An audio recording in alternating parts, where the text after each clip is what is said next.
let's get the basic facts sorted out.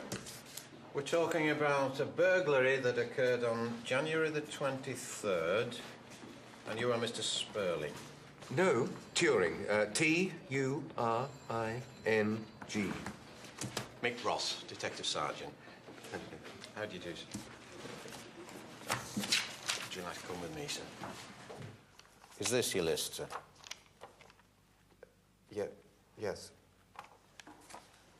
A shirt, 5 fish knives, a pair of tweed trousers, 3 pairs of shoes, a compass, an electric shaver, half-empty bottle of sherry. It's not much of a haul. Well, I live very simply. Possessions, per se, mean very little to me. Now then, you said to the constable, you told him that you had some idea who might have committed the crime. Well, yes, I think his name's George. George what? I don't know. Who is this man? Can you describe him? Well, no, I've never seen him.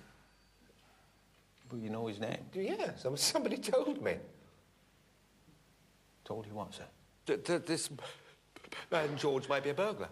Who told you? Well, a young man came to the door and was selling something, brushes or something, and he told me to be careful because he'd heard them talking about a burglary. They were in a pub, you see, and he overheard them planning a burglary. This man, George, he heard him making some sort of a plan to burgle your house?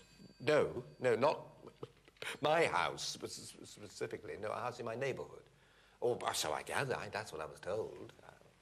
This young man, the brush salesman, said that he knew the man who was talking.